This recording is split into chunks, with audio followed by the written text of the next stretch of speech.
Happy bloody birthday, mate. Hope you're having an absolute ripper of a day filled with laughs and lambingtons and maybe a few too many cold ones. Here's to another lap around the sun, still looking like a legend and talking like you got all the wisdom in the world, even if you're just winging it. Don't get too maggoted tonight, but if you do, make it a story worth retelling at the next Bobby. Wishing you heaps of love, good vibes, and maybe just a little regret tomorrow morning. Have a bonzo on you, legend. You deserve it.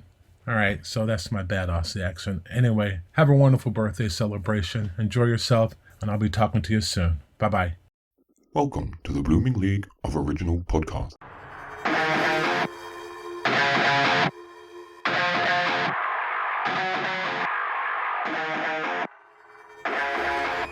G'day and welcome to an extra 40th edition of Aaron, the Torture... Oh wait, that's me. Why am I hosting? JWags, can you, please? Gotcha. Good day and welcome to an extra 40th edition of Aaron, the Torture Chamber musical comedy podcast where we celebrate the 40-year-old non-stopping global phenomenon known as our boss, our founder and CEO, the warrior from Victoria, the wonder from down under, Mr. Thrash and Treasure himself, Aaron the Birthday Boy Ware.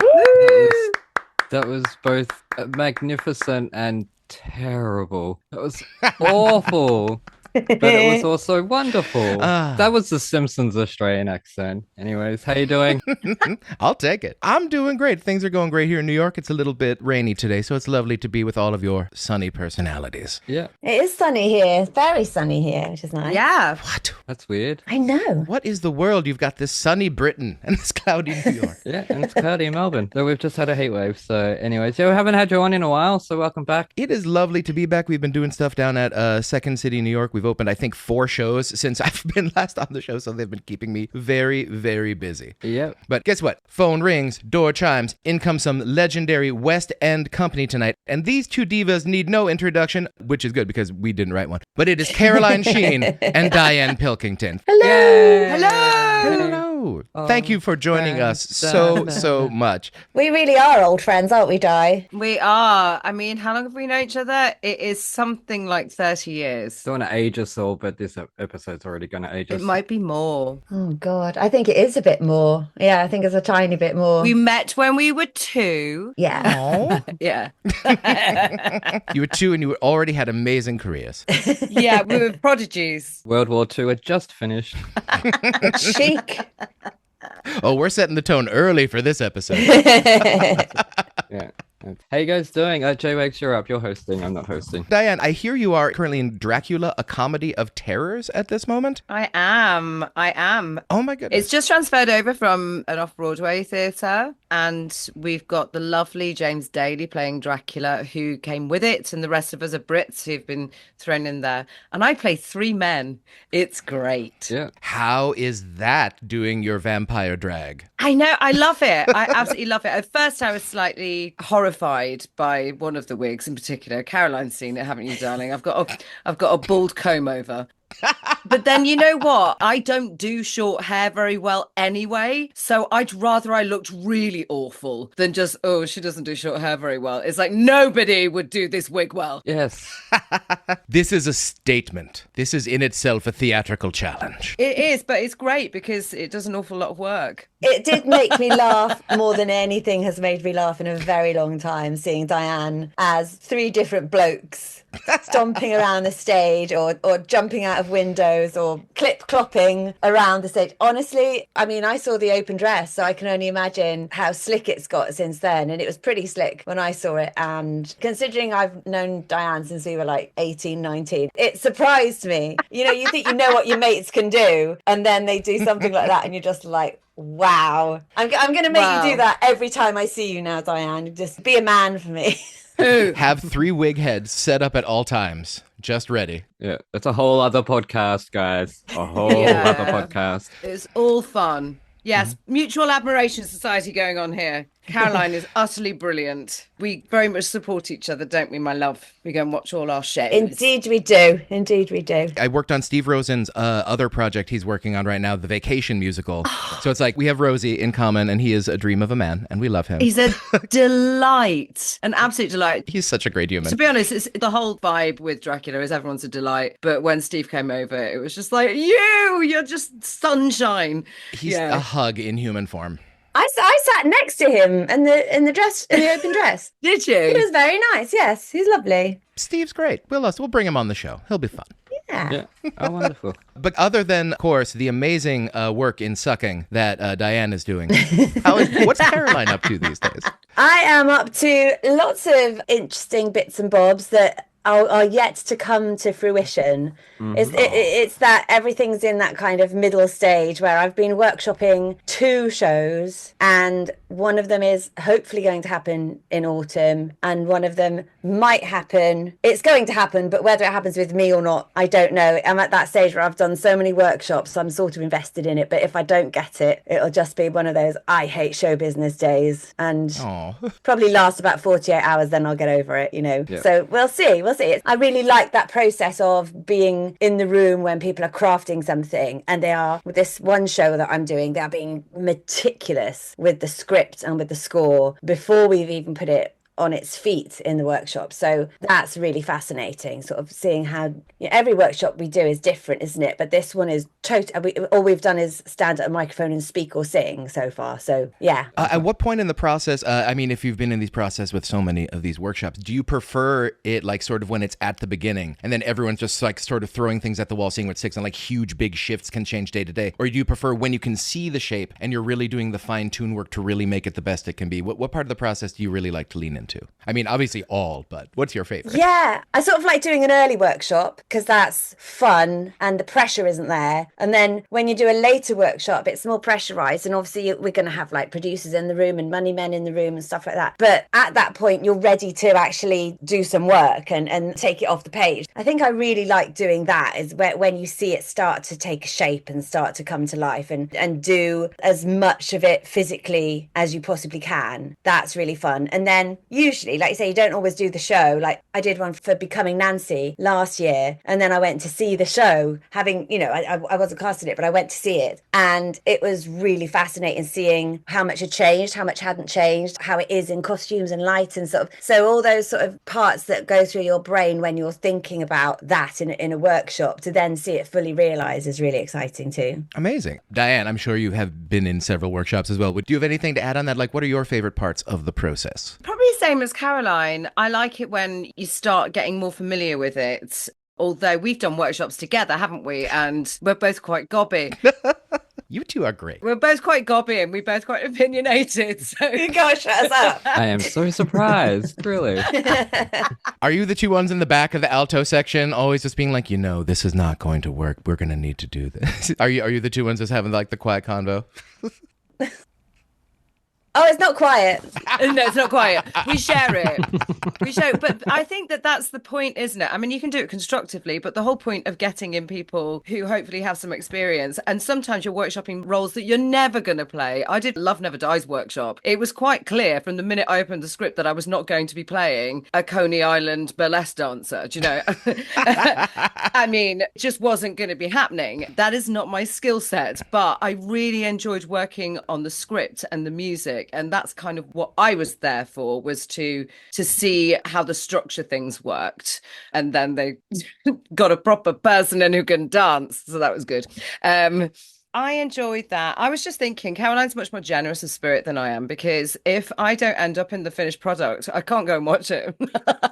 I don't know if it's generous or just curious and nosy. I can't do it. When I go see a show I wasn't cast in, I just need to know if it was me or if they just weren't looking for me. Sure. And sometimes I can just see they cast a different version of me, and sometimes they're just like, oh, they were not looking for me at all. They thought that was me. It was not. Yeah, fair enough. Oh, and Caroline, I see you've been in a movie that has just premiered. Oh, yeah. Tell us all about that. How was that? So I filmed it around this time last year. It's called Mr. Burton, and it is about, Richard Burton and Elizabeth Taylor. Mm-hmm. Ooh. He's actually from my family's hometown in South Wales. It's called Port Talbot. So I've known about him since before I can remember, really.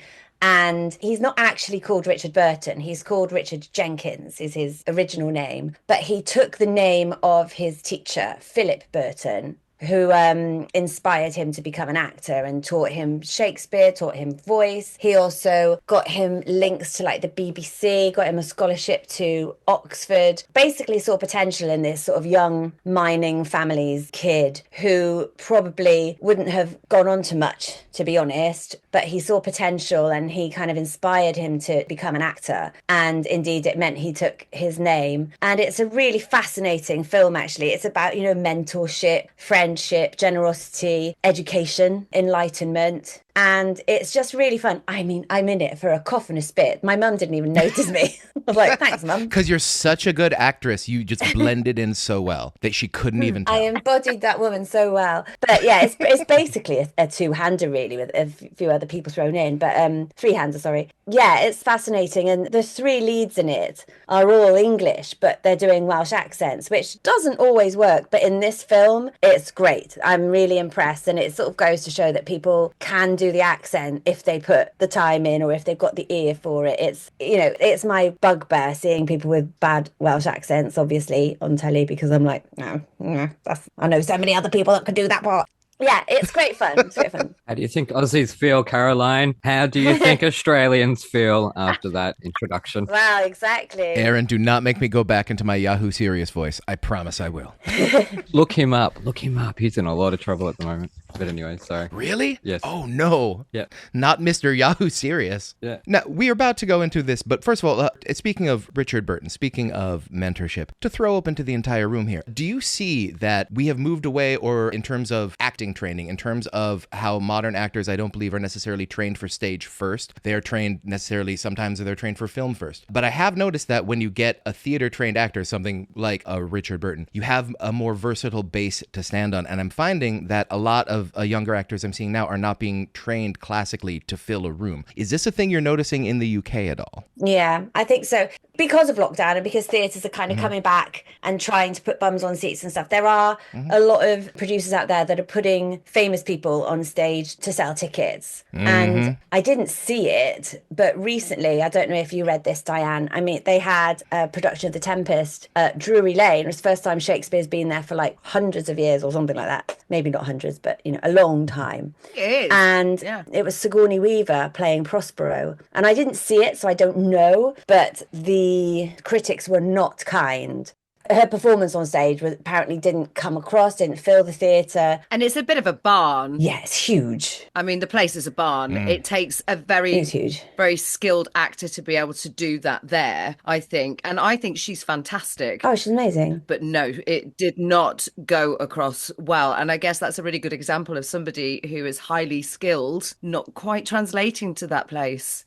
It is unforgiving. Especially with Shakespeare as well. 2,300, I think, maybe 2,100. Yeah. It's very, very big. Ooh, that's huge. Yeah. I've been rewatching the Alien movies. Oh, I love her. I love her on telly, on film. I love her. She has a presence. She's a kick-ass hero. Working girl. Yes. Working Girl is one of the greatest romantic comedies ever made. That, I will stand by that. It so is. Oh, Neil, have you turned me off? No, you turned you off. Where's Dianne gone? What's she doing? I don't. Is it because I punched the air enthusiastically? Maybe. I think you got it cut you off, Dianne. She got so excited. Have I taken out the camera? I don't know how to fix that. Well, you know what? It'll come back on. I don't know what to do. There's a picture of a camera at the bottom of the screen, Di, that you have to click. Is there? Yeah, it says video Oh, how do you know these things? because I can see it on my screen. Where? Well, I did click it. It's all right, doesn't it? We can carry on chatting. I'll come back at some point. Okay. Hang on, if you're somewhere. There's no name now, so you're coming back. I'm also called Neil Roberts. This is a really good example of skill set. This is not one of mine. Hang on, let me see if I can do something. Oh, it says stop video for me, for you. I don't know. I did click on the thing. Video. That video off. Video on. Well, good thing this is radio. Exactly. It's fine. You don't need to see me. There we go. Oh, she's back. There we go. Awesome. I just clicked some things. See? Just press buttons and see what happens. That's my technique. I'm going to keep the movements small because it seemed to be when I got enthusiastic. Stop punching things, Dianne. Stop trying to fill the Drury Lane. I was. I nearly fell off my bed and it didn't do anything. So I don't know. Like, we know that we established this. Caroline and I established this the other day that if you thumbs up. Oh, yeah. If you do that for a long time, you get like a little thing There we go. Yeah, you Diane get got it. Yay. See, this is how skinny I am. It doesn't fucking register for me, does it? Wait. Oh. See, yeah, it's happening for you all. I'm not getting it. Oh, wow. I want that. And I don't know if it might wave as well. If you wave, it might wave. I don't know. Look at us grown-ass adults getting excited about Oh, I got balloons. Diane got balloons. Oh. They're for me. It's my birthday. Oh, yay. They are. How did you do that, Diane? I did a peace sign. Oh, peace. There we go. All right. Hey, what happens if you do it that way around? Yeah. Well, that's what I was tempted to do. What about that? Nothing. It knows. I can see my nail varnish. Bugger. That's a shame. Anyways, let's move on Let's move on to the metal now. Ow. because we are running over already. Well, Well, of course, you get 4 people who love to talk and celebrate Aaron in a room. We're gonna talk for a while. I do love to celebrate me, don't I? So, We do have to celebrate you at some point. Otherwise, it's just a very crowded episode where we talk over you. And we don't want that because we're here for you. Well, since we're talking about Aaron and his birthday wishes, now we get a chance to do this to you. What would be in your craziest, most off-the-chain rock star rider? Channing Tatum. No more specifics, only Channing, delivered daily. Now, I'd prefer Bob Hoskins in Mermaids, actually, but he's no longer with us, sadly. Oh, actually, Bob Hoskins, this is a thing I did not know until a few years ago, but no fewer than 5 of my gay male friends said that Bob Hoskins was the reason they figured it out. I can totally see that. Who Framed Roger Rabbit and Mermaids? Yes. In Hook, specifically his performance as Smee in Hook, Yeah, I can see that. was the thing that made them figure out they had feelings. And not Robin Williams. that's interesting. I was obsessed with Dustin Hoffman. Oh, all of them. Oh, there's somebody for everyone, isn't there? Exactly. But you did assign us the albums this week, and I got the metal. It was Savatage Power of the Night, which, first of all, great name for a band. Savatage. Sava with a V. Power of the Night. Power, night, all great things for heavy metal. Now, this felt like a true 80s metal album, and I am a fan of 80s metal simply because it comes from a time before we were click-tracked to death, before we were auto-tuned to death. It was just 4 guys trying to be as loud as humanly possible with all the instruments they could fit into one room. And there's just something wonderfully charming about 4 guys plugging things in and moving a bunch of air to create music. This album, it was not created in a box. This album was created in a room of loudness, and it shows. I found that a lot of the songs in the first half were really, really good in terms of storytelling. It got me into the metal mood. Songs about dangerous women, songs about warriors, even the necrophilia song, I was willing to work with for a bit. Because a lot of the lyrics, they were doing some things. Necrophilia seemed to be a metaphor for disengaging from a partner who had disengaged. And also, the way the lyrics were set up, it almost sounded like that was her name. But okay, it's like, she does this, necrophilia. I'm like, okay, that could be a name. I'd say a stripper named Necrophilia. Necrophilia, I think, could be a cute name if you had no idea what it meant. Yeah. Maybe just philia. Philia would be fine. I've got it written here. I'm so relieved that it wasn't actually a song about someone trying to shag a corpse. The relief. It could be. I chose to give the lyrics a little bit, maybe I gave them a little more credit they should have gotten, because frankly, the second half of the album, the lyrics kind of take a downturn. We go from things that are plausibly sexy, maybe a little dirty sexy, into stuff that's just a little bit dirty. One that's called Hard for Your Love. And I really think they're trying to be sincere, but it's one of those things where I don't know a single woman or man who would really be seduced by this sort of music. It's a little bit different when you have a sexy song with sexy music, but Hard for Your Love with a metal beat, it's a very different sort of mood. Yep. Skull Session, a very, very skeezy song that does seem to be implying a lot of oral rape. So I don't want to get behind that one necessarily as much as some of the earlier ones. Warriors, Necrophilia, and their ode to cocaine, Washed Out, which was an insanely good song and also very, very short, as most songs about cocaine tend to be, because you have to play them very fast. I found that in general, the lyrics tended to get worse and worse as we went, ending in the final song, In the Dream. I counted every word in this song. There are 5 total words that are more than 1 syllable in this entire song. Away, twice. Somehow, once.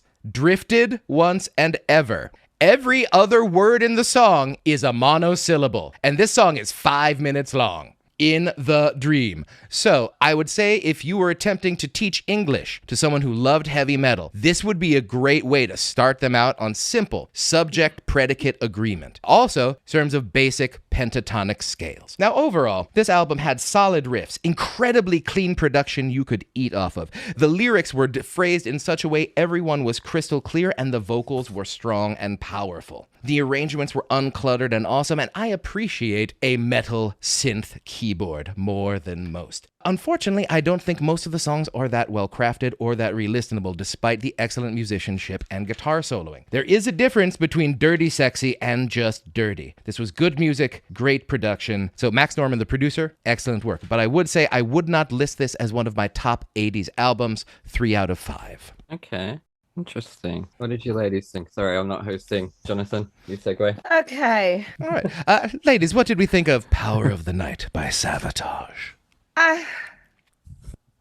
So, I mean, my first words were, ooh, Mad Max, very 80s, because I suddenly felt like I was in Mad Max, and then I got a bit bored. That was the first one. So it's not really my genre, but I am an 80s girl, so I do appreciate it when it feels like I've got written on loads of them, like Hard for Love. It feels like the song that all the 14-year-old boys I grew up with would think was a really good, sexy song. Do you know what I mean? And you'd be like that, mate, it's just not the one. Like, I definitely know boys would be like, yeah, I'm going to put on this and everyone's going to get down. And I'm just like, no. And I've got quite a few lyric issues. My thing that I was a bit like, what? Is they really like a complicated time signature change, don't they, in the first half of the album? Yeah. It's all over the flipping place. And I'm not against that. I was just kept going, oh, we're going there now, are we? That's fine. But, you know, if it's good enough for Sondheim. Savatage, good enough for Sondheim. Yeah. He has just spun around in his grave after that one, I think. You don't know that Sondheim did not love Savatage. You don't know that for a fact. True. I don't know that. And I feel like he would have appreciated their attention to time signatures. I think, is it Chris Oliver? What an amazing guitarist. I think that for me, the best part of it was that. And also initially, I did not love the lead singer's voice. But as I got on with it really grew on me. And like you say, it's not auto-tuned within an inch of its life. So it is an honest sound. What was really great listening to the live songs was that he sounded the same, which you don't get anymore, right? So full credit to them for sounding the same live as they do on a recording. I thought the lyrics were all a bit silly sometimes. I was relieved that necrophilia wasn't actually about necrophilia. And I actually quite liked In the Dream. Because, but I've gone, sounds like a different band. It's gone all Aerosmith. Yeah, very different song. Yeah, it just felt like a completely different band. And I think I needed that at that point because I was starting to get a little bit like, I can't listen to any more of this. It's all making me a bit headachy. So I don't know. I'll give it 2.5 out of 5. Can we give half stars? Yeah. Absolutely. Okay, I'm going to go midway, bang in the middle. All right. Caroline, what? Caro? Yeah, I mean, to begin with, I've said this on my episode, I have no idea about heavy metal or rock metal or thrash metal at all in the slightest. You called it rock metal. We can tell you have no idea, Caroline. Not rock, thrash rock, soul, no. And also, can I just say very briefly, one of the greatest joys I got listening to this album was knowing that Caroline was listening to it.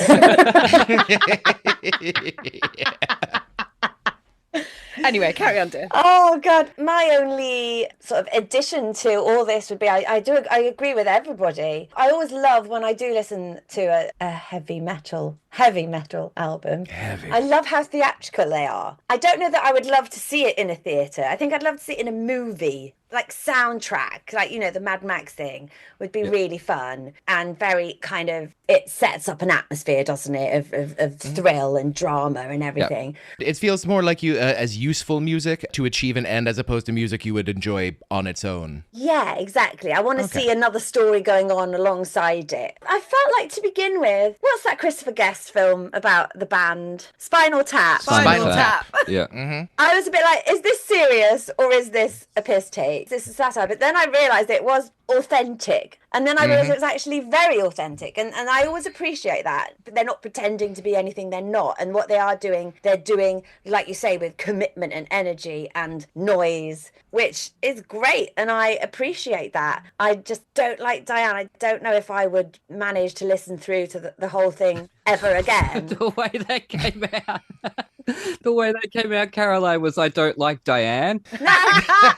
Sorry, I promise you, that's how it came out. When you hear it back, you're going to hear it. I don't know, that's not what you meant, but it was funny. I've secretly suspected this for many, many years. To bring it back to musical theatre, what you were saying about necrophilia being a name and stuff, philia is the character I played in Funny Thing Happens on the Way to the Forum. Yes. Because I had to be the person that people were like obsessed with, naturally. Yeah. So that's the name of the character, and it's because everybody is, you know, meant to have an obsession for me. There's like 3 men that are like chasing me around. Not me personally, the character, obviously, in a very lovely wig and a lovely dress. But yeah, so Philia is actually a Sondheim character name. Well, there you go. After all that. So many crossovers. It was. Yeah. And the Fountain of Youth, which is perfect for my 40th birthday when I read that. Yes. Happy birthday. Is it your birthday? Yes, it is. Sorry, I'm just rubbing it in. Look, I don't ever do anything for my birthday. I just want to throw in a few notes about this band. You mentioned Mad Max. I actually live 5 minutes from where they shot certain scenes. Is Cool. literally 5 minutes that way. Wow. The bridge I cross over all the time. Anyways, I thought this was totally threatening. It was fun, but the first half I thought was more fun. They're clearly a tight unit, but if there's one thing lacking, it's a unique angle or point of difference, I thought. I did like the singer's vocals. Overall, I thought it was sleazy, fun, and gloomy. I didn't even know there was a song. Oh, I did know there was a song called Necrophilia, but it didn't register that that's what it would be about because I'm so used to song titles like that. I'm just so used to necrophilia, it doesn't even register anymore. I listen to a lot of metal. A lot of metal. So forgive me. Fair enough. I thought it was the right blend of threatening, but I didn't like the In the Dream song. I thought that was boring, and every time I just wanted it to hurry up. But actually, I picked this because it was released on the 15th of April, 1985. So I was a few hours old. I went through about 100 albums from 1985, and I could not find any that dropped on the 14th of April. But this was the closest. Otherwise, it was Badfinger on the 12th. But I gave it a 3.5. Hey, but Aaron, what time zone was it released in? That's what I was trying to work out, whether or not it was released on that day in Australia. So it could have been your birthday. It Yeah. could have been my birthday in America still. So yes. So You technically. never know. There we go. So wait, so if you were born on the 14th, is it the 15th in America if you were born on the 14th? Are you a day ahead or a day behind? I'm a day ahead. Ooh. So I'm a day ahead. So on the 15th here, it's the 14th there. It was the 14th here, so it would have been the day you were born. Exactly. I reckon. Look at the Time Lord over here. Okay, Caroline. Yes. Yeah. Just call me Doctor Who. And that's from Wales too. You'd be a great Doctor Who. Yeah, you would. It would be. Come on. Oh my God, we're starting a campaign. Diane's already in the TARDIS. But it is nice to know that I'm not the sleaziest thing to come out of that day. So yeah, I actually quite enjoyed it. I don't mind the sleaziness myself because I guess I'm so used to it growing up with this sort of music with my brother and sister. I've never taken it as a suggestion for living my life, if you will. It's just the vibe of the music. It shouldn't be anything other than sleazy and creepy and scary. And Well, it's just like any more than anyone who listens to the cast recording of Chicago probably wouldn't be expected to go murdering their husband. Like it's music. Exactly. It tells a story. We know there should be a distance there. We can sing about unpleasant things without doing them. We're humans. That's one of the beautiful things about it. I would just love, if we can, before we go to break, just to talk a little bit more about the idea of that sort of feels to be like the central point of this podcast, which is the inherent theatricality of heavy metal. It's like, why do we think, and this is especially sort of weird in like, at least growing up in America in the 80s, it was so weird that like the biggest, jockiest, most macho meatheads were also the ones who liked the bands of the guys with the hairspray and the tight pants and the makeup. And it just seemed like such a very weird cultural moment that we had this incredibly theatrical music that was so incredibly aggressive and against what the idea of musical theater was at the time, even though in musical theater at the time, we were dressing up on neon clothes, we had tight pants and makeup, and we're wearing the same outfits. Yeah. So yeah, where do you think the inherent connection comes from? I think it's the drama, I think. And music should be dramatic. Yeah. You know, when you go and watch something and it makes the walls vibrate, it just sort of feels exciting. And like I think we just said, when that's underplaying or underscoring or being sung on a stage, then it's serving a purpose for a story to be told, you know? Yeah, they're all very story driven as well, aren't they? A lot of these, especially from this particular time, they're not scared to tell a story. I think weirdly, the Necrophilia one was probably my favorite song, purely because it was a good story. You know, I could see this woman, whoever she might be. Her name is Necrophilia, we've established. Her name is Necrophilia. She's 40 years old. She likes cats. I enjoyed that one, bizarrely, and I've sort of written it in a sort of surprised writing. I quite like this one. And having known you for 2 years, I'm not surprised at all. So is the idea that once you reach a certain amount of just volume and intensity, you necessarily have to form some sort of emotional and storied connection to it for the human mind? Like we need to impose a story on that, like on a music that's that intense, and the story has to match the grandiosity of the music. Maybe. I think so. Or is it just that we want everything to be about musical theatre, so that's just where we go in our heads when we listen to anything musical? Maybe it's that as well. That could be the big decoupling between like 80s metal, which is incredibly theatrical, and 90s metal, which is like, we are going to stand incredibly still wearing flannel and depress you. But the energy was so different. It's just, it felt like even though we were talking in the 80s about necrophilia and like these slutty girls and like all this stuff, it was more, there was more a sense of fun. And in the 90s, like, we can no longer have fun. Yeah. Listen to the flannel. Totally agree. Yeah, with that. I did love the 90s though. Yeah. Well, the 90s also gave us like the second Motown, New Jack Swing. There was a lot of amazing music in the 90s. It's just that grunge wasn't getting people laid. No. Oh, I don't know. I'm a grunge girl. I think that's clear. Dianne seems like she's going to have a very detailed grunge story to tell us right after this ad break.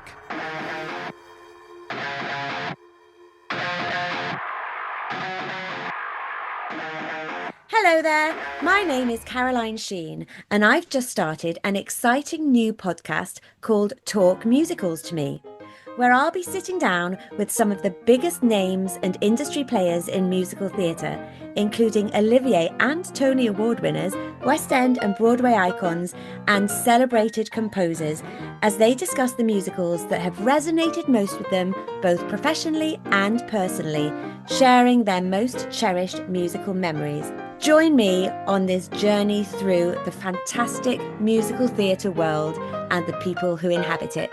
And here is an exclusive sneak peek.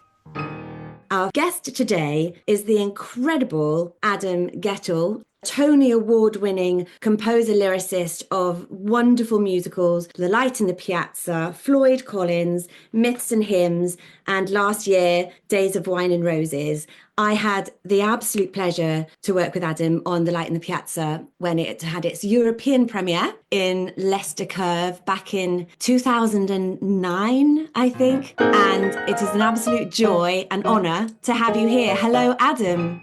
Hello, my dear. What fun, and thanks for having me. I'm absolutely thrilled. And we are going to crack on with the next few questions, Adam, if that's okay. Wonderful. Which musical do you think should be compulsory in schools for kids to take part in, and in whatever capacity, not necessarily on stage? I would avoid anything compulsory when it comes to the art form that you and I love, because that's a sure way to at least postpone a person's loving it, you know. That's true. That's true. I think the thing that I would want young people to take away from participating in a musical when they're young or having seen one is when a musical is good, it's a good musical to begin with. And then when it's lifted up onto the stage, well, it can give you a feeling you don't get from anything else. It's something to do with the sort of deeply sort of profound molecular sort of changes that happen. There's something gets pushed around inside of us and reconfigured with a great score and a great book, you know, and decent direction that takes us through a story in that way where we can ensconce ourselves completely and take the proscenium and sort of pull it around our heads and live in the story. To me, that's what we want them to take away with them, that such a thing is possible. Of course, it's also possible with movies in a slightly different way. But to cite a specific show, I would want the score to be a really exciting score for whatever young person. And if it's Hamilton, that's great, Also, and my shows generally don't always fall into this because sometimes they're a bit too sort of involved in terms of the vocal lines and stuff. But, I want people to, especially young people, have silver in their pocket when they leave a theater or they leave the experience. They have melodies jangling around, lines that have always struck them very personally that they've kept with them, like in a locket, This will lead on to this next question, actually. My husband actually remembers you talking about silver in your pocket. He went, I wonder if he'll say that, because it was such a great thing to say. And it's actually really useful for the next question, because is there a musical that you feel you walked out of with the most silver in your pocket, feeling changed or altered? Or did you feel like you'd live your life in a slightly different way after seeing it, Oh, well, certainly Sweeney Todd. And I was 14, so I was already like nearly analyzing stuff. And the silver I had was not just that momentous and unforgettable score, but also the milieu, the vocabulary physically that Hal came up with his wonderful designer, but also just the way that the form was using music to really delineate character and push the story forward. So that would be a huge one. But well before that, Turn of the Screw by Burton, really moved by. I was in that. And it's hard for me to choose, what's the most silver in the pocket, but I have so much from Fiddler and so much from West Side and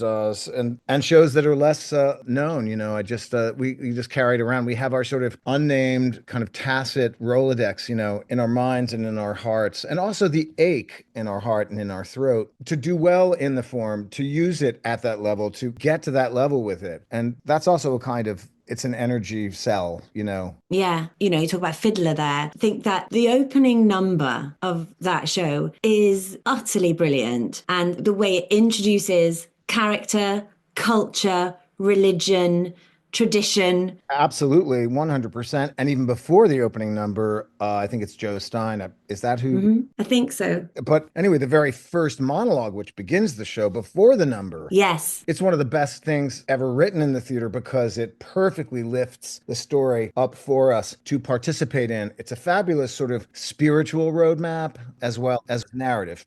I love that. So the silver in your pocket coming out, especially with ticket prices these days. If you come out with something that you've learned along the way, some kind of bonus. You gotta come out with something.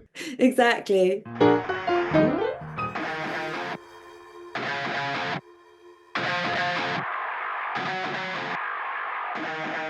Is it time? Are we doing it? Are we ready? Yes. Yeah, would you just go into it? All right, and now we're back with Thrash and Treasure. I'm Mr JWags. We are here with Aaron Ware. We are casting off the shackles of yesterday, shoulder to shoulder with Caroline Sheen and Dianne Pilkington as we celebrate the 40th birthday of our amazing producer, Aaron Ware. No, Aaron the Village Idiot. Aaron the Village Idiot. That's what it says on the script, Jonathan.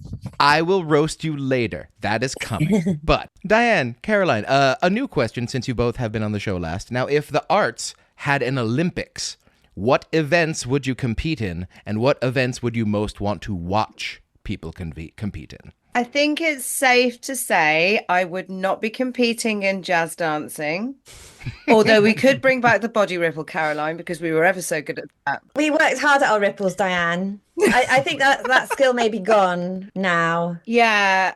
We got there eventually. I could probably get gold in corpsing, I think. Yeah. Yes. And jumping through windows. I seem to jump through a window in everything. It's now part of what I do. I jump through a window, whether it's flying through a window on a broomstick or jumping out of the window with a bat. That's what I do. So jumping through windows and corpsing. A vampire bat or a baseball bat? A vampire bat. A vampire bat. I wonder what you, Caroline? I think this is a weird one. I would win the wedding dress category.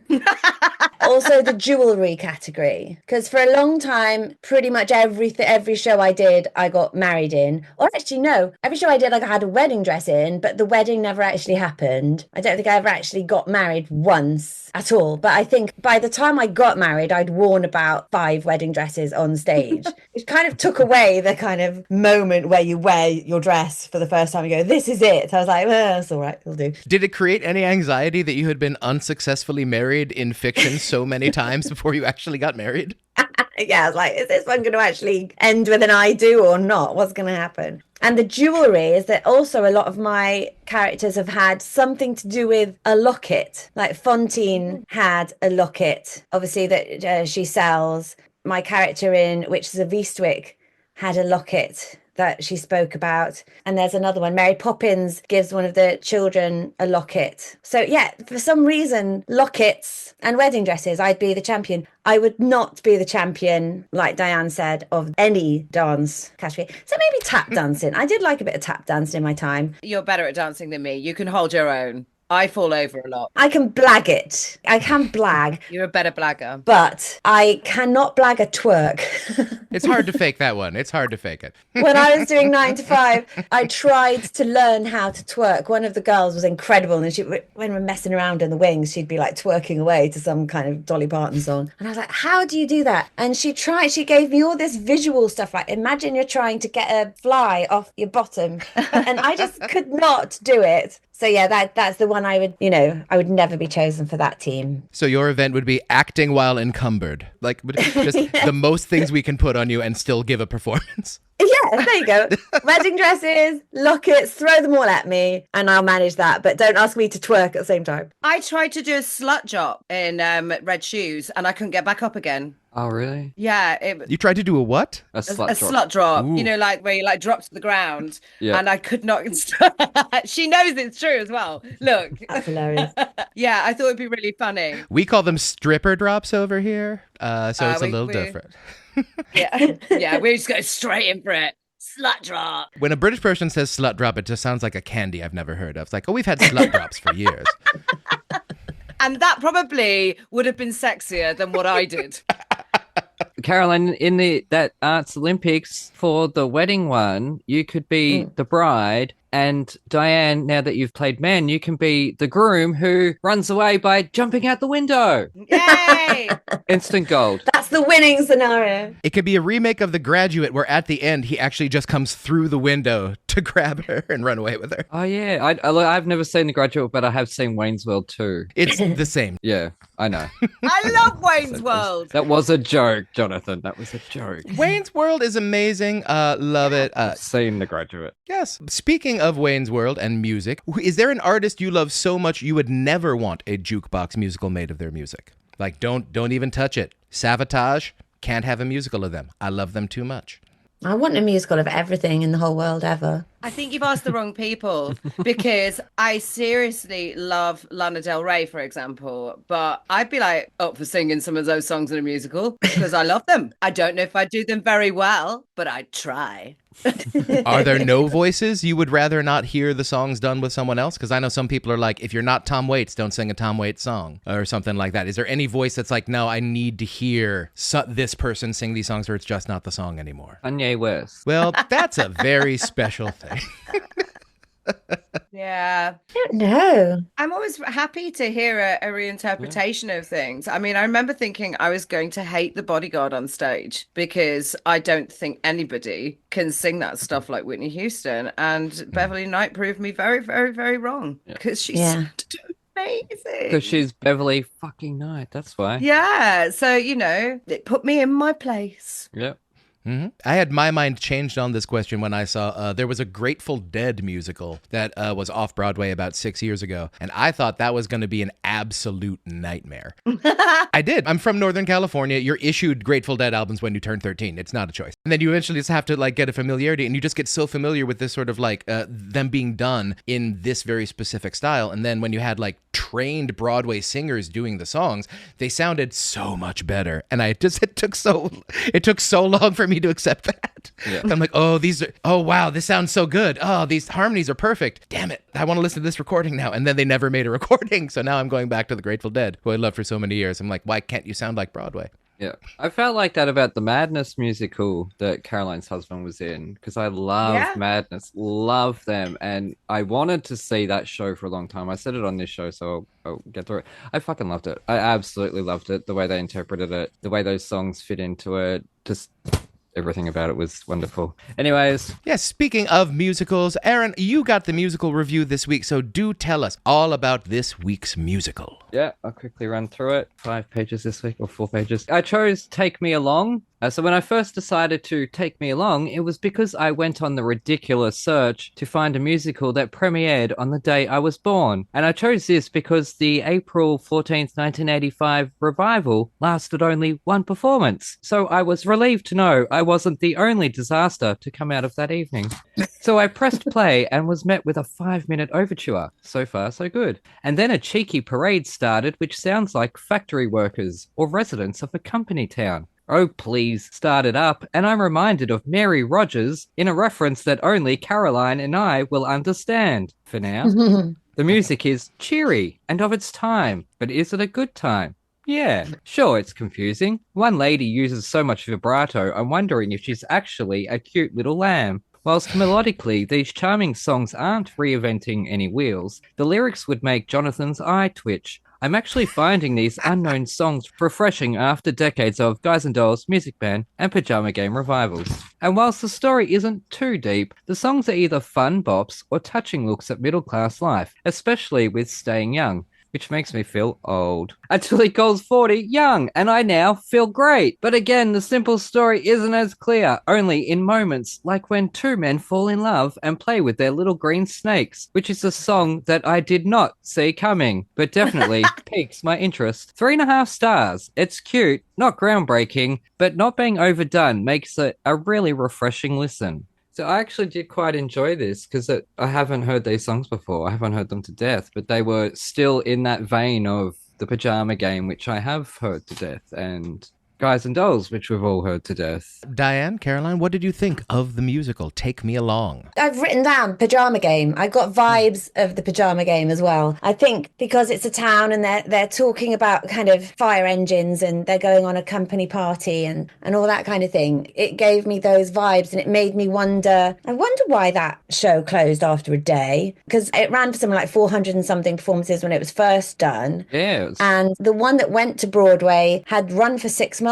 like on the road and Connecticut, where it's set. in DC, I think. Yeah. So I was like, well, it clearly found an audience there. So I'd love to know the story behind that. And I thought some of the songs were really pretty, like Staying Young is lovely. I really liked, is it called Promise Me a Rose? I really liked that song. Yeah, Promise Me a Rose. So I might try and, I mean, where do we find the music for these songs these days? Where is that printed? It just made me wonder why something, I mean, I love the Pajama Game. I think it's got a great score, especially. Yeah. And why is that something we all know? And why is this something we don't know? You know, what's the formula that they didn't do properly for this? I'm intrigued by it. My interest is piqued. Same. Diane? It's definitely not my thing, if I'm honest. I don't generally love a twee older musical, and for me it has to be one of the really incredible ones for me to I just didn't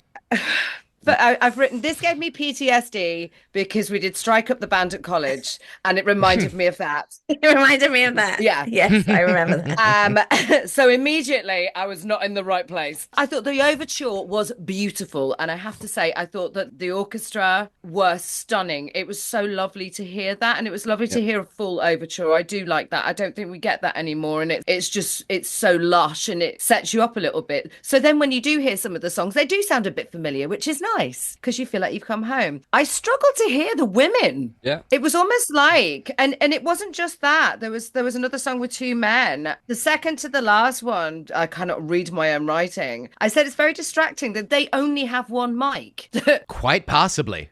It was really weird. It's so especially suffered with the women and the male and female duets. I could not hear the woman at all in that, whereas the guy was booming right through. So it just kept really distracting me. But that's like this one was done, is it 59 or something like that? It's really, they've obviously redone it, but it's old. I thought that Parade was very patriotic, and that put us in the right place. It felt really patriotic, and I thought Staying Young was a lovely song as well, and so it was really jaunty and nice. I've got, when you talk about the lyrics on We're Home, I've got, this is nice, it's a pretty melody, but then I've put if, terriff, diff, eye roll, because I know it's of a time and you'd rhyme moon with June and all that kind of thing, but it really, I felt my eyes roll so back in my head that they never came back.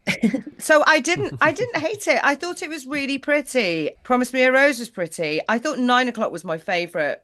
Yeah, the penultimate one before the finale. I thought that was a really lovely song, and I've put, again, the instrumental breaks are divine, but I'm being honest, it's not my favorite kind of musical theatre. I didn't know what was going on. Yeah. Again, I didn't really know what was going on. I was like, what's going on? It's a very simple story, just a coming of age. A young boy gets his first crush. It's not simple. Look how complicated really? it is. It's not simple. That's what I printed off. Like, mine's only one paragraph. I want to read that. That's what I would like to read. Oh, I got a thumbs up. Look. How did you get it? You didn't even... Mine means mine's the best.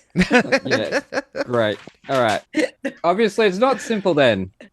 But going back to what we were talking about in terms of how this was a show that ran for about a year on Broadway and then came back as a revival and closed in one performance 20, 30 years later. So what do we think that, what do we think is the case when things like this happen? Because the original Chicago, of course, didn't run for very long. And then when it came back as a revival, it never stopped. But we've had things like Les Mis in its original run ran forever. And then, but in both of its revivals, it's ran for about a year and then it's ended up closing. What it is about these shows that we used to love that come back and then they can't recapture the magic? Is it that what they had to say is no longer as relevant? Or is it the fact that the message may have degraded over time? I don't know what the message is, isn't it? It's so weird, the Les Mis thing, because like with Over Here, it never closed. They've changed the production now. So it's the new production rather than the original West End one. The cheap production. But it's still there and it's still packing them in. Yeah. But yeah, in America, they've tried to reopen it and it hasn't caught the attention. I find that really strange, really strange. It is, isn't it? I just feel like, when was the revival again? First one was 2007. Though there was one after that. And then there was one, 2014 or something, 2015. Yeah. The reason that I struggle with some of the older musicals is the place that they give women within them are so subservient and twee and it annoys me. So if it's a particularly good one, I'll accept it. For example, I love South Pacific. Yeah.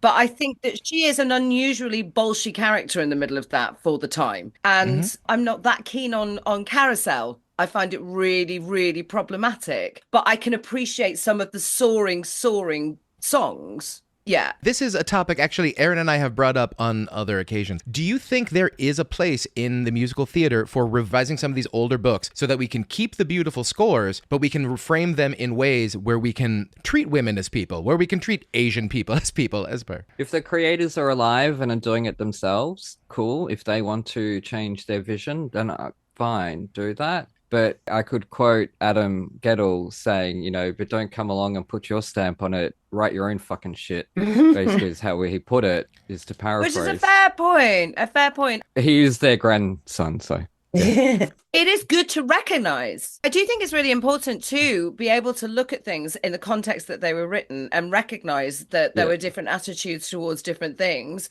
I think it's really important not to erase that. I just didn't love the music enough for me to be okay with the fact that the girls were all like, there was one particular one where she was just kept laughing and I was just like, stop it. Oh, the embarrassed. Yeah. I get embarrassed. I was like, yeah, that annoyed me.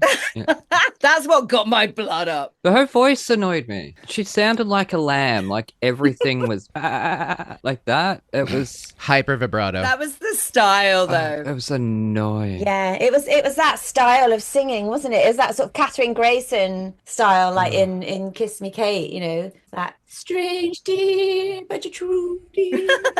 Okay, but just to put a pin in this conversation and just to see where we're standing on it. So if the idea is to write your own damn show, does that mean that we just stop doing these shows? So like the Pirates revival that is right now on Broadway, where we've decided to change it and bring it up to speed and put it in New Orleans, that should never happen because Gilbert and Sullivan are dead. No, it's rewriting, visualizing is different. I just want to know where we consider the line. Yeah, I think it depends on what they do.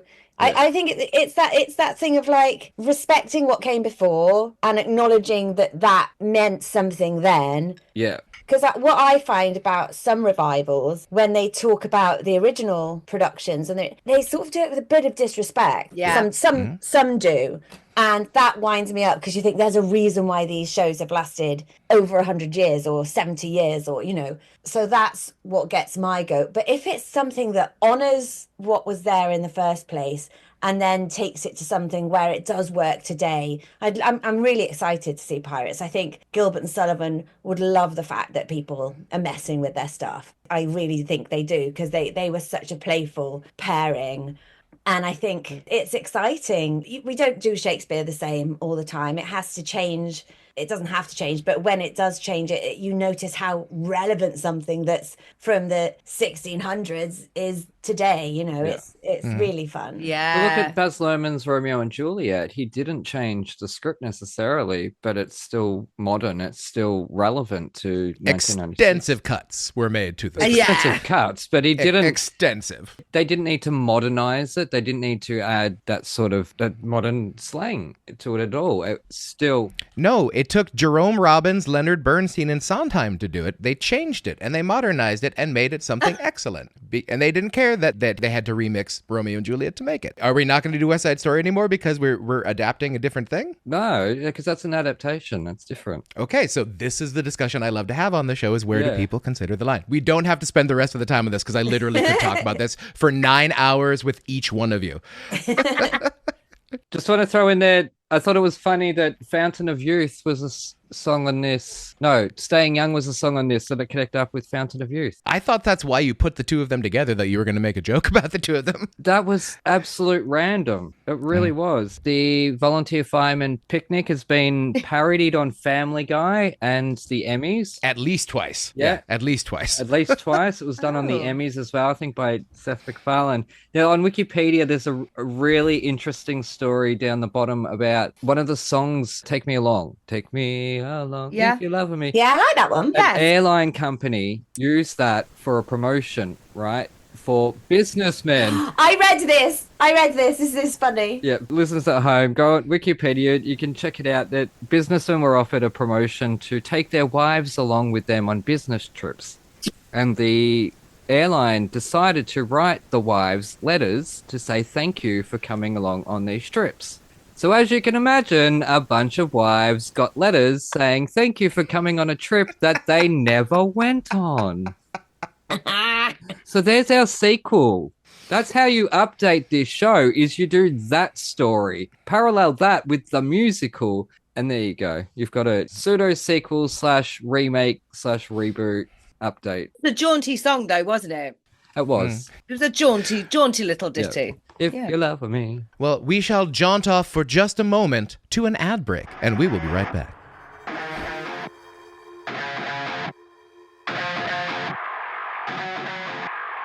From the producers of Thrash and Treasure, Around the World in 80 Plays, starring the adorable Lizzie B and Alfie Parker, and featuring the star of the show, Dolly the dog, they'll take you for a trip around the UK, exploring the rich arts and cultural history. But here is a sneak peek.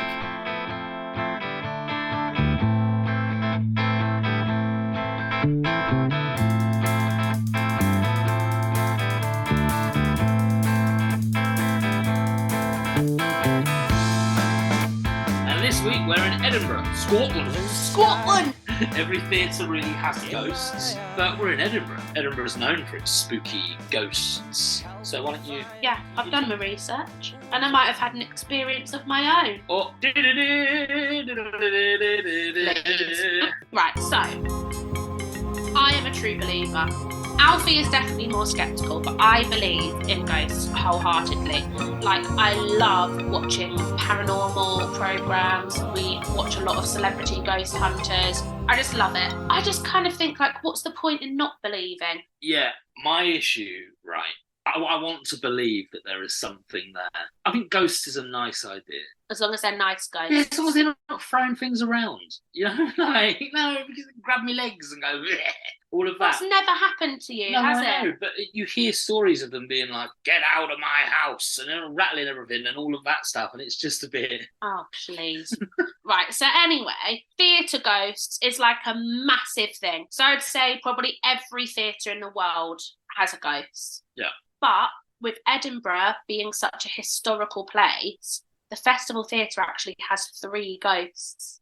And I had an experience with one of them, which I'll talk about later. We had a brief experience. Don't spoil it, okay? Yeah, sorry. Right, I'm going to talk to you about these ghosts. So the first one, the most famous ghost at the Edinburgh Festival Theatre is called the Great Lafayette. Lafayette? Hamilton reference for you. That's not who it is, but he's called the Great Lafayette. One of the most celebrated illusionists of the early 20th century. Do you know what an illusionist is, Alfie? Yes, you know, kind of like disappearing in smoke and, you know, swords. And it's like a branch of magician, right? Yeah. Thank you. So kind of like Houdini. Yeah, Yes. I wanted to say Houdini, but yeah. Yeah, cool. He was the highest paid entertainer in theatre at the time. When was this? In the early 20th century. Okay. Do you know when that was? Do I know when that was? Yeah, what year are we sort of talking there? Early 20th century? 1920 something? Earlier. But, Okay. yeah. The 1900s. Yeah, brilliant. Right. Well done. This is going quite well. I've got my GCSEs. And apparently he was a very lavish performer. And so that brought the audiences in, which kind of justify that he was getting paid all this money. Right. So, spring of 1911, he was performing at the Edinburgh Festival Theatre, and he did his finale, which was called The Lion's Bride. And what he did in The Lion's Bride is he would swap places with a lion live on stage. I mean, you are asking for trouble, though. No. See, this is the thing. It's not that went wrong. Oh, right, okay. So this Lion's Bride thing happened successfully, and then out of nowhere...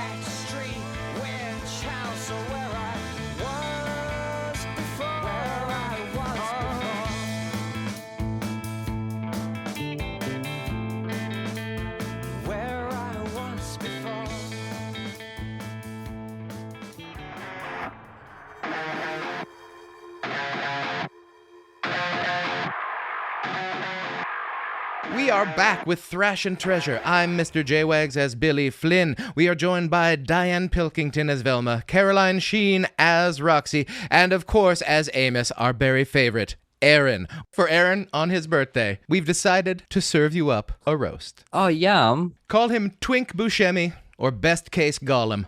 I call him the guy that asks me to do a show for 0 money, Aaron Ware. Oh my god. Now, Aaron has been a great sport, but he has said that there are rules. No family, no teeth. That's not the rules for the roast. Those are his preferences on his Grindr profile. Aaron is such a star fucker. Oh my god, Aaron is such a star fucker. Aaron, you make Seth Rudetsky look like Greta Garbo. Aaron is such a star fucker. His safe word is Baldwin. I mean, being a guest on Thrash and Treasure must be like fucking Aaron. If you can make it through 5 minutes of painful introductions, you do get your ball sucked for 2 hours. Yep. It makes sense that Aaron hosts a podcast with celebrity guests because he is, indeed, like a celebrity. He's like Tom Cruise. Great cheekbones. He's 5'4" and a power bottom who thinks he's a top. I am a top. Thank you very much. But unlike Tom Cruise, he has never been in A Few Good Men. Aaron is basically Ben Platt without the looks or the talent or the money. Aww. Did I say looks? No, that's mean. He looks exactly like Freddie Mercury if Freddie Mercury had kept living with AIDS for 30 more years. Oh my god, that's awful. That's terrible. No, Aaron looks like it if the Crypt Keeper fucked Fievel the Mouse and had made a real boy. I mean, I am so pansexual, I once fucked a dessert flan, but I would not touch Aaron with Hannah Gadsby's dick. He's dying. Oh my god. Aaron, if you cover your mouth, no one thinks that anyone is laughing. You have to. I'm trying not to scream into the mic. Let it be said, he is finding it funny. As we all are. My lung is about to collapse. Aaron is such a Broadway gay, they call his asshole Aladdin because it's been fully open since 2014 but been rapidly degrading in quality ever since. He's such a Broadway gay, he calls his post-sex cleanup the Red Bucket Follies. Aaron is such a Broadway gay, he loves the Tonys. And by that, I mean 4 guys named Tony who fill him up like a rain barrel behind the Rocket Burger. We don't have Rocket Burger here. That does not translate in Australia. We know what it is. We get it. And it's not like he's eating at the Rocket Burger. Aaron is so skinny. When he gets double teamed, it sounds like someone playing the marimba. Aaron is so skinny, Oz Harvest calls him for weekly check-ins. Aaron is so skinny, he was asked to join a Carpenters cover band as drumsticks. Aaron is so skinny, he only grew 1 nipple. That's a thinker. That's a thinker. That's a thinker. So skinny, only room for 1. Only room for 1. Nice try. Aaron, you are so skinny and sickly. The only way I can get people to come on the show is if I show them a recent picture and tell them it's your Make-A-Wish. They all believe it. Oh my God. You're going to hell. Aaron is so skinny, he's like the TARDIS. I didn't know such a skinny thing could fit so much inside it. Aaron is so skinny, short, and effeminate, Ariana Grande just left her partner for him. Oh my God. I mean, no one doubts you are visually impaired. If you are so visually impaired, if we just look at your opening night outfits, your opening night outfits are so loud, your blazers get shushed at the opera. Your outfits blinded a laser pointer. Your outfits are so loud, Sarah Sherman thinks you're a bit much. That's an American joke for you. Yeah.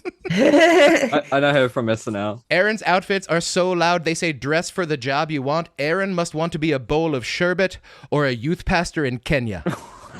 But seriously, just seeing your face at an opening night makes it obvious that you have a passionate, tangible love for musical theater. And seeing your outfits on opening night make it obvious that you are gangbanged by hobo clowns.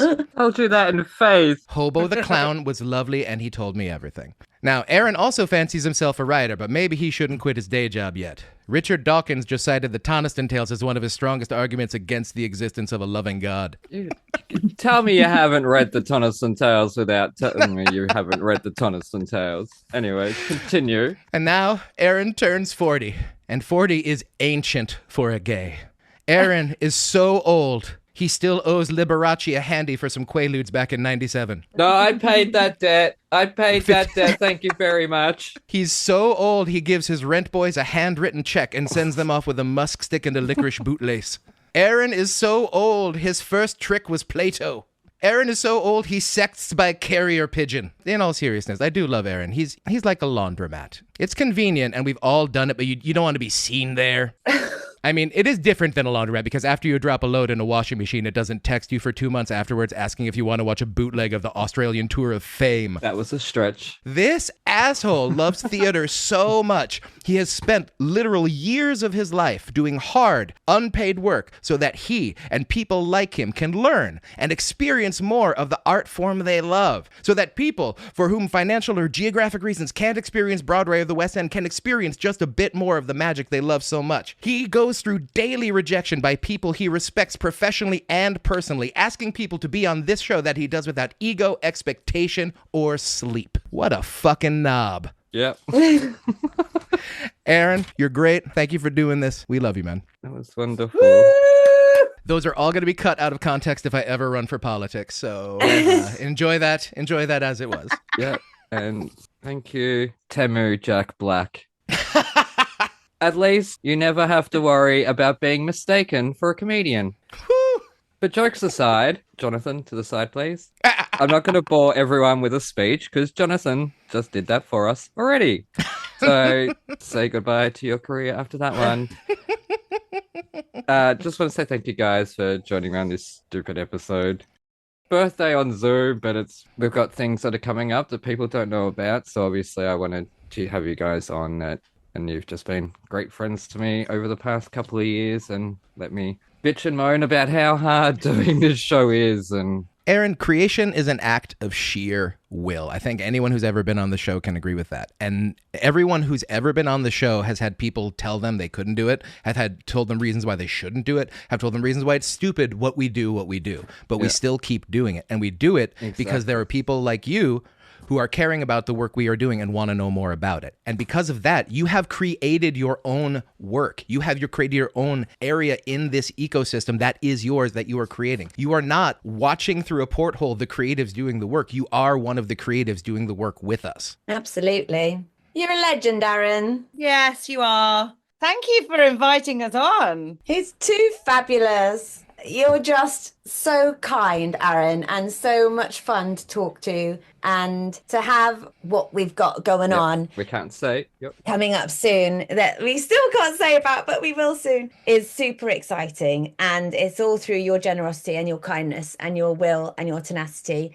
And, you know, you asked me and Di to be on your show, and that's always lovely to be wanted, isn't it, Di? It certainly is. Yes, it is. And also, I remember when you came to me about it, and I'd never heard it, but you'd had some awesome guests on. And I just thought, what a brilliant idea. What a brilliant idea. Because I do quite like talking about things I don't know anything about. Yeah. Is that a very British thing to do? That's an American thing to do. Just learning. It's fun to learn, isn't it? Yeah, that's it. And you know what? Actually, the band that you chose the first time, which was because it was I was doing Wizard of Oz, and you chose Stitched Up Hearts. Yep. I actually still listen to them. I love them. Oh, wow. And I introduced my dressing room mate to them because she loves a little bit of screamy rock. Do you know what I mean? Yep. So I was like, listen to this girl. She's got a wail on her. And so, you know, I found a band that I loved. Oh, wow. Yeah. We did them again recently, I think. Did I do them with Christiane Knoll? It was definitely a female group you did with Christiane. Yeah. Yeah, the singer's awesome. She's got such an amazing voice. Yeah. So thank you for that. Get some new audition pieces out of it, Dianne. No, I love that. I love that because, like, I've put a few songs on my playlists along the way, but Yeah. to hear the guests come in and say that, you know, they've taken away something like that, like, Yeah. that's weird. And passed it on. And it's just nice. And it made me feel cool because I got to introduce my 28-year-old roommate at work who is just turned 28, and she knows so much about music. And I felt so cool because I could introduce her to a band that I knew that she'd like, that she'd not heard of. And I was just like, yes. Wow. And that will be the last time I'm ever cool. Yep. Sorry, there's dogs going mad in the background. No, I want to hear him. Can you hear my upstairs neighbor? He's been practicing piano for the past hour, and I've put a limiter on the mic. No. No, I can't hear anything. Well, good. Then we don't have to pay him royalties. I think they've stopped barking at. Sorry, we're dog sitting for some friends' dogs. Oh, Aaron, I've got one more question for the group before we wrap up, if you wanted to go through that. Yeah. I just wanted to ask the group, starting with Aaron and then opening up to y'all, where do you think theater is right now? What do you think theater is really doing well? And where do you think theater is going to be going in the next 10 years before we do your 50th birthday party? Where would you like the theater to be by then? Well, before that, it's going to be Diane's 50th soon, so perhaps we need to organise a roast for Diane's 50th birthday. I am not admitting to that age. All right. I'll cut that out, obviously. No, it's fine. When you say soon, obviously you mean in like 5 years. So yes, that's what I was meaning. No, it is. It's in 2 months, and I'm really excited about it. You were drunk when you told me, so that's probably why you told me. Yeah, I don't drink. What? I don't drink. I'm not nearly 50. This 28-year-old woman has never had a drink in her life. I don't think anyone's buying it. Let me get my foot out of my mouth. I might have gone to a party last night. What time is it in Britain right now? Oh, it's 5:15? 5:30. 5:30. All right. Yeah. Okay. So, okay, the question was the future of theatre. Well, I hope it's not video backdrops. Unless that's part of like what you're doing, unless it's, you know, actual part of the production itself. It's just lazy to have backdrops change on a video screen. There's no art behind it. I'm tired of it. What about Annie tells you video backdrops? Well, per square footage. Nothing. Yeah. It's not necessary actually in that context, is it? We It's did not. have video backdrops in The Wizard of Oz, but It was part of the production. It was part of what you were doing. I quite liked them because obviously you can use that in a really fantastical way. Going from, you know, sepia to Technicolor, that type of thing, utilizing that, and they used it really nicely. Yeah. But yeah, if it's just done so that it's saving a wage. That's not cool. Yeah. No, and that's what they're doing. And it's clip art. It's free clip art, and it looks terrible. It doesn't look good. It doesn't look like an artist painted that or drew that. Like all the paisley patterns and stuff or whatever they have coming up. And the audiences are sitting there going, oh, it's magic. The scene changes before our very eyes. Bitches, we did that anyways, but it was humans that moved the sets. The lights would go out and then they'd turn on again, and it was a whole new scenery, like magic. I miss the third dimension to it. I like it used best when it is used to augment three-dimensional sets. Yeah. Because it's just one of those things where it's like, you don't have the physical space and you can do cool things like panning in. You can do movement work with it. It does increase it. But it's sort of, to me, it's like the original Jurassic Park. Like the original Jurassic Park, I think, had less than 4 minutes of CGI in it in the entire movie, because they were just used to augment and connect these practical effects that were real and three-dimensional, and you could work with them. I've worked with LED sets and I've worked with physical sets, and it's just, for me, I don't get anything off of an LED set in terms of it doesn't make me feel like I'm in the place like a real set does, or it'd be like putting on a costume that's a green screen and then they green screened your costume for the audience. It's it doesn't help me get into the character because I'm just wearing a green screen outfit. Yeah. What was it in? The Avengers Endgame. Those suits they went time traveling in, they were green screen suits that they added in post. Those costumes were CGI. You can see the behind the scenes. They're just wearing their normal clothes or something. They weren't even wearing green screen suits or motion capture suits, I don't think. And I think it's because the costume designs weren't made. They hadn't been built yet. A lot of talk at the minute over here, and I imagine in every industry actually, not just ours, about AI. I'd like to think theatre is safe because we are a live art form, and that's what's so exciting about coming to the theatre. But there was a musical, and it was an experiment a few years back now, I think maybe even 10 years ago, that was written by computer. Do you remember that, Dianne? Yeah. I mean, it was a fascinating experiment, and it didn't particularly work, and it sort of reassured everybody that no, you need humans to write music and to tell stories. At the moment, it's evolving, isn't it? And that's a frightening thing. We thought that about chess. We thought that about symphonies, which turns out AI got pretty good at those two things. Oh, playing chess, not the musical chess. Yes, playing chess, not writing chess. No, don't confuse me. Yeah, I was like, well, hang on. Although some might say AI could write a better ending to chess than they put up on Broadway. I do think, personally, there seems to be a lovely going back to theatre magic that's certainly happening in a few shows that I've done recently, where they're doing the traditional stuff. They're allowing the mechanism to be seen. They're not trying to hide from the audience. They're not trying to say, it's a magic trick.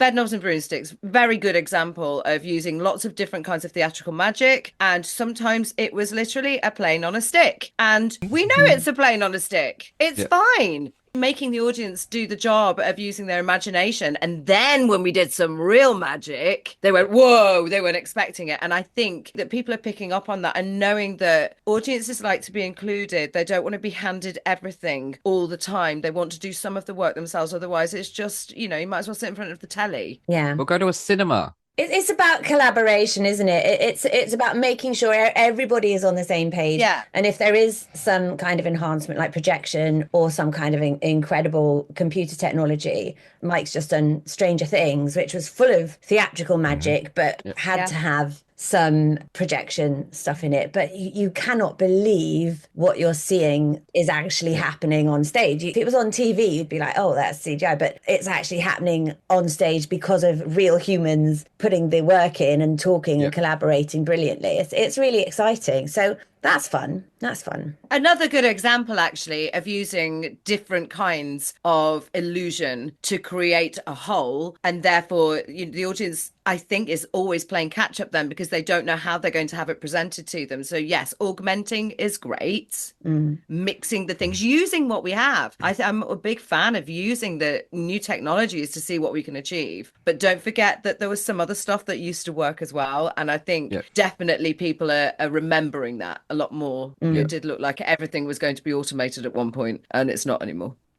So I forget who said it, but someone said, good acting is the cheapest special effect. If you just hire a good actor, they can tell a story on a blank stage. Right. And if they're a good enough actor, you don't need anything. Yeah, and we firmly talked about the fact if you believe again, coming back to Bedknobs, because it's all I know. And I loved it. And I thought it was a really clever idea. And actually had the director worked on Stranger Things, didn't he? Yeah. Doing the illusions. So the same person. And I remember him saying, if you believe you are flying on a broomstick, they will believe that you're flying on a broomstick. If you believe that those shirts are dancing around you, even though we can see that they're being manipulated, then we will believe it. Yeah. And so, yeah, it is. It's the cheapest special effect. A decent. Well, is it cheap though? They have to pay the money for the good actor.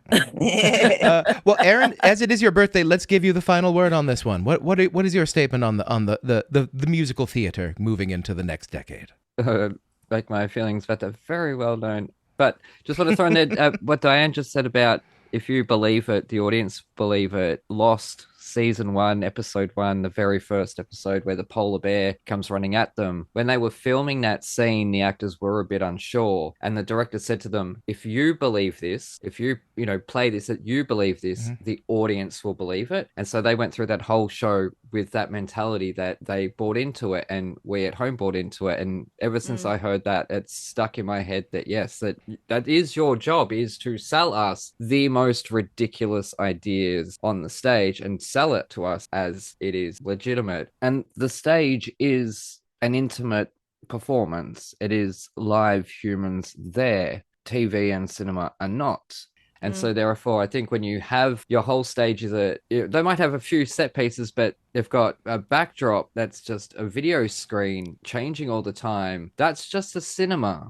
I'm paying $150 for what I could have paid $15 for and seen 10 times, or seen 10 different movies for that one price that you're giving me. I want to see those backdrops fly in and then fly out again. And I want the lights to go out, but at the moment they're not, because the videos are just changing in front of our very eyes like magic. It's not fucking magic, kids. It's the cinema. It's what we've been watching since we were born. So it's nothing new. Well, Aaron, you made it out of the torture chamber in one piece. I did. You made it out of your very own torture chamber that you created. I've made it for 40 decades. Oh, geez. You look great for 400. Honestly, I feel bad about the roast now. It's my skin. It's because I never get sunlight. But yeah. No, again, thank you guys so much. Such a joy. Happy birthday, Aaron. Happy birthday. Thank you. Thank you so much. Yes, Dianne, and we can find you in Dracula, A Comedy of Terrors coming up. Yes. Playing right now. Playing right now, and we're on for another 4 weeks. Amazing. Yeah, I think it's such a great career choice for you, Diana, and that's sort of thing that you and I, Caroline, talk about. Left field. Go left field. Like every actor needs to do jobs like that, because how do you know if you're going to nail something unless you actually go try it? Yeah. Advice for every actor. Yeah. If you can do something that pushes out of your comfort zone and you get the opportunity, because they do love to pigeonhole one. Exactly. As an actor, don't they? So if you get the opportunity not be. I did lose sleep though. Did you? I did lose sleep in the week running up to it. I just thought, and I went to the director and I said, is this funny, or am I just a really offensive man in a bald cap? Can both not be true? It's funny. Can both not be true? Well, then people laughed. Yes, absolutely. I don't mind being offensive man in bald cap as long as I get a laugh from it. Because if there'd been no laughs, that would just be excruciating. Yeah. Do make sure you send us some pictures of you in full costume at some point. Yes, I want to see. Oh, I will. I'll send them to you.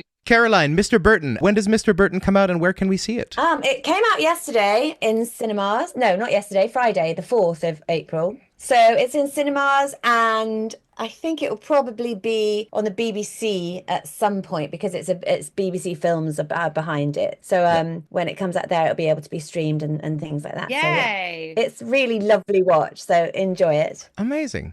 And Aaron, where can we find Thrash and Treasure, assuming we don't know how to, even though we're here right now? They can click the next button and go to the next episode, or previous episode. I'm just looking at United Kingdom and Ireland. It's not opened in the United States or Australia yet, so I'll make sure to promote that once it's out, obviously. Also, be sure to check out Talk Musicals to Me, hosted by the lovely Caroline Sheen, which is debuting on the Bloop Network on April 22nd.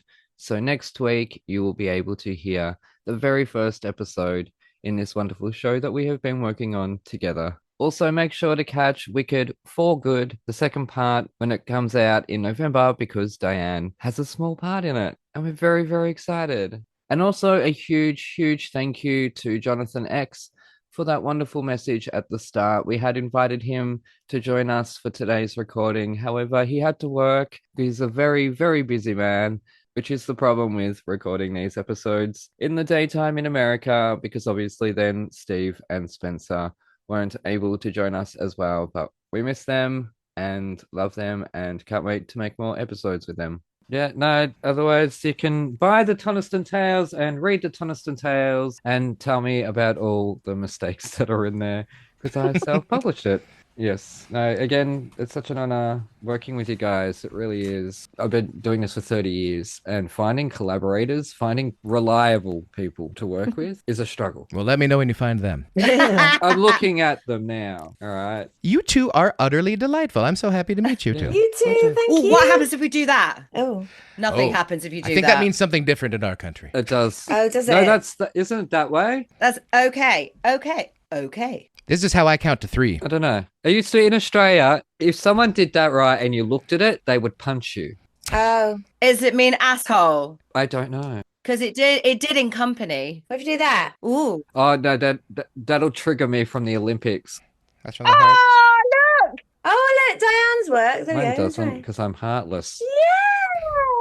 I got weird hands. That's fun. It doesn't work. Mine doesn't. Yeah, no, I have small girlish hands. Must be a girl I thing. have freakishly small hands. So do I, look. Yeah. They look the same size. We're in the small hand club, everyone. Yeah, we all have small hands. I'm going to show you now. Let's see if I can get this on here. There she is. Oh. Oh, There that is she is. absolutely It's wonderful. a bit blurry. Yeah. Now I want that on my Rockstar Rider. Well, that will be it from us. Check below for all of our links and details. Thank you so much for listening. Everyone, take care of yourselves and each other, and we shall all see you next time. Bye-bye. Bye-bye. Yay. Bye. Thank you so Oh, much. well done. Well done, everybody. Yeah, such a great job, Jonathan.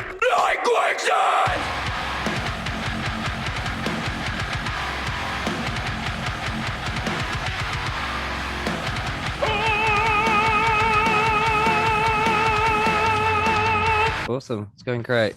Oh, yeah. Goodness me. Oh, sorry. Oh, this room is so small. I'm on my bed. I'm on my bed, Diane. Oh, well done. You made it. I did. I built it all by myself and I painted it like numerous times. Fabulous. Because I didn't trust my building. So I'm like, I'm going to paint it and I'm going to seal it shut. To glue it together. To glue it together. So I painted it a couple of layers with white, and then I got some enamel paint, which was a big mistake because I fucked up my bath. Now it's stained with red. So and I tried to get like this color red that's of the Thrash and Treasure, but it's come out brown. So that was a mistake. Damn it. Yeah. I mean, it's okay. No one's going to see it really because, you know, I'm single.